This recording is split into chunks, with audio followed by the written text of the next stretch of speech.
வணக்க மக்களே. வரலாற்றிலே மோசமான பவுலிங் ரெக்கார்ட் படைச்ச பிரசித் கிருஷ்ணா முதல் போட்டியில வெற்றி பெற்றாலும் இந்திய அணியை தொடரக்கூடிய பாதிப்பு, அம்பையர் முன்னாடி செலிப்ரேட் பண்ணி வெறுப்பேத்தன ஜடேஜா. இத பத்தி தான் இந்த வீடியோல டீடைல்டா பார்க்க போறோம்.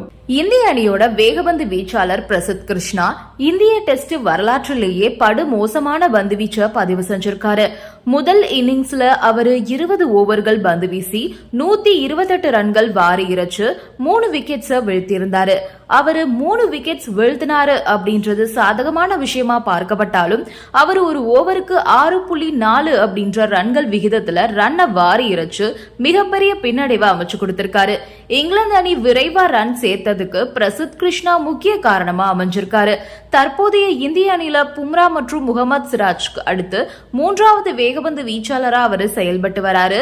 இந்த நிலையில இந்திய டெஸ்ட் வரலாற்றிலேயே ஒரு இன்னிங்ஸ்ல அதிக ரன் விகிதத்தை விட்டு கொடுத்த பந்து வீச்சாளர் அப்படின்ற மோசமான சாதனையை பதிவு செஞ்சிருக்காரு பிரசித் கிருஷ்ணா.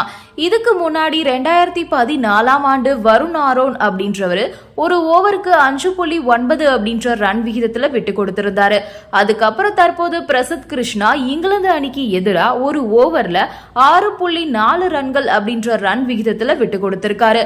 இந்த நிலையில அவர் தன்னுடைய மோசமான சாதனையால ஏற்பட்ட பின்னடைவை நீக்கிறதுக்கு மறு வாய்ப்பும் இருக்குது.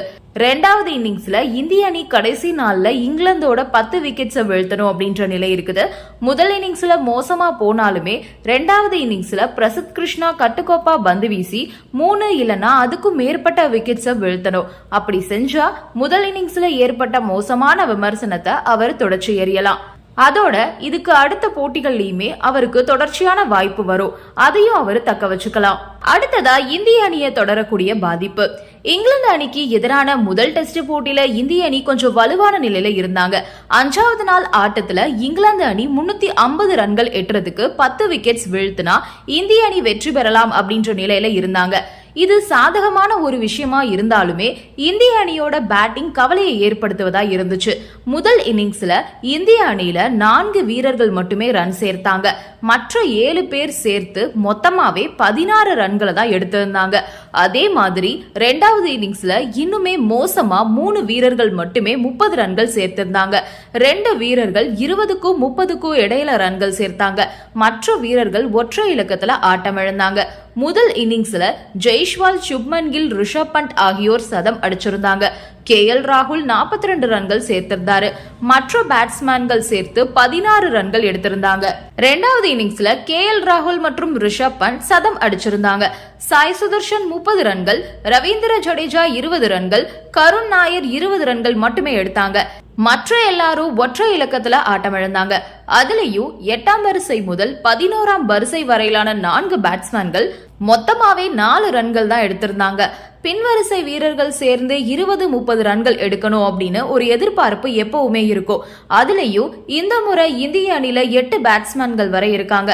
அதாவது 6 பேட்ஸ்மேன்கள் தவிர்த்து ரவீந்திர ஜடேஜா 7வது மற்றும் ஷர்துல் தாக்கூர் 8வது வரிசையில இருக்காங்க. ஷர்துல் தாக்கூர் அதிரடியா 20 இல்லனா 30 ரன்கள் அடிப்பாரு அப்படின்னு எதிர்பார்த்திருந்த நிலையில 2 இன்னிங்ஸ்லயுமே அவர் ஒற்றை இலக்கத்துல ரன் சேர்த்து ஆட்டம் இழந்திருக்காரு. இதுதான் ரொம்பவே ஏமாற்றமா அமைஞ்சிருச்சு. முதல் டெஸ்ட் போட்டியில இந்திய அணி வெற்றி பெற்றாலும் கூட பேட்டிங்ல இருக்கக்கூடிய இந்த பலகீனம் அடுத்த 4 டெஸ்டிலையும் இந்திய அணியை பாதிக்க வாய்ப்பு இருக்குது. இது பத்தி இந்திய அணி முதல் டெஸ்ட் முடிஞ்ச உடனே நிச்சயமா சிந்திச்சு செயல்படணும் அப்படின்ற மாதிரி கிரிக்கெட் வல்லுநர்கள் தெரிவிச்சிருக்காங்க. இந்த நிலையில இங்கிலாந்துக்கு எதிரான முதல் டெஸ்ட் போட்டியில இந்தியா தோல்வியை நோக்கி போயிட்டு இருக்கிறது ரசிகர்களை கவலை அடைய வச்சிருக்கு. கடைசி நாள் ஆட்டத்துல இங்கிலாந்து அணியோட வெற்றிக்கு 350 ரன்கள் தேவைப்படுது. இந்திய அணியோட வெற்றிக்கு 10 விக்கெட் தேவைப்படுது. இந்த சூழ்நிலையில இந்திய அணி புதிய பந்தை பயன்படுத்தி ஆரம்ப கட்டத்துல விக்கெட்ஸ் எடுப்பாங்க அப்படின்னு ரசிகர்கள் எதிர்பார்த்தாங்க. ஆனா பும்ரா, சிராஜ் ஆகியோர் எவ்வளவு முயற்சி பண்ணியும் விக்கெட்ஸ் கிடைக்கல. பும்ரா 9 ஓவரோட முடிவுல 21 ரன்கள் விட்டு கொடுத்திருந்தாரு. சிராஜ் 8 ஓவரோட முடிவுல 23 ரன்கள் விட்டு கொடுத்தாரு. 2 பேரும் சேர்ந்து 3 மேடன் ஓவர்கள் வீசிருக்காங்க. இது மாதிரி ஜடேஜா 4 ஓவர் வீசி 9 ரன்கள் விட்டு கொடுத்தாரு. ஆனா பிரசித் கிருஷ்ணா மற்றும் ஷர்துல் தாக்கூர் ஆகியோர் ரன்கள் வாரி வழங்கிட்டு இருந்தாங்க. இந்த சூழ்நிலையில தான் ஜடேஜாவோட செயல் இப்போ வைரலா போயிட்டு இருக்கு. பொதுவா ஒரு டெஸ்ட் கிரிக்கெட்ல 80 ஓவருக்கு ஒரு முறை பந்து வீசும் அணி விரும்பினா மாற்றப்படும். அதுக்கு இடையில ஏதாவது பந்து சேதம் அடைஞ்சது அப்படின்னா நடுவர்கள் அதை சோதிச்சு புதிய பந்தை தராம அதே மாதிரி ஏற்கனவே பயன்படுத்தப்பட்ட பந்தை தருவாங்க. இப்படி ஒரு சூழ்நிலையில தான் பந்தை சேஞ்ச் பண்ணி தர சொல்லி ஜடேஜா அம்பையரோட வாக்குவாதத்துல ஈடுபட்டிருப்பாரு. அதை பார்த்த மற்ற இந்திய அணி வீரர்களுமே அம்பையர் கிட்ட முறையிட ஒரு வழியா அம்பையர் பால சேஞ்ச் பண்ணி தர ஒத்துக்கிட்டாரு. அம்பையர் பால சேஞ்ச் பண்ண ஒத்துக்கிட்டதால சந்தோஷம் அடைஞ்ச ஜடேஜா அவர் முன்னாடியே செலிப்ரேஷனுக்கான சைகையை பண்ணி அம்பையரை வெறிப்பத்திருக்காரு. இந்த வீடியோ தான் இப்போ இணையத்துல வைரலா போயிட்டு இருக்கு.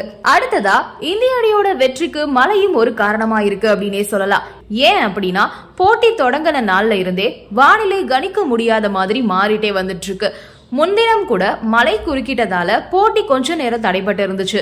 போட்டியில டாஸ் வின் பண்ணும் போதே பென் ஸ்டோக்ஸ் வானிலை காரணமா பந்து ஸ்விங்கா இருக்கும் அப்படின்னு நினைச்சு பந்து வீச்ச தேர்வு செஞ்சாரு.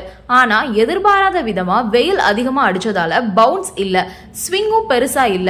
இதனால ரெண்டு அணி பேட்டர்களும் ரன்கள் குவிச்சாங்க. ஆனா மூணாவது நாள்ல இரண்டாவது செஷன்ல வானம் மேகமூட்டத்தோட இருந்துச்சு. குளிர்ச்சியான சூழ்நிலையும் நிலவுச்சு. இதனால பந்துல பவுன்ஸ் அதிகமா காணப்பட்டுச்சு. இப்படி லீட்ஸ் மைதானத்துல வானிலை மாறி மாறி நிலவி வந்துட்டு இருக்கு. இந்த நிலையில தற்போது லீட்ஸ் மைதானத்துல வானம் மேகமூட்டத்தோட காணப்பட்டு வருது. இதன் காரணமா இந்திய அணிக்கு வெற்றி வாய்ப்பு பிரகாசமாவே இருக்கு. குளிர்ச்சியான வானிலையால பிச்ல ஈரப்பதம் இருக்க அதிக வாய்ப்பு இருக்கு. இதனால பந்துல எக்ஸ்ட்ரா பவுன்ஸ் இருக்கவும் வாய்ப்பு இருக்கு. எக்ஸ்ட்ரா பவுன்ஸ் சிராஜ், பிரசித் கிருஷ்ணா மாதிரியான பந்து வீச்சாளர்களுக்கு அட்வான்டேஜா இருக்கும் அப்படின்றதுனால அவங்க விக்கெட்ஸ் வீழ்த்த வாய்ப்பு இருக்கு.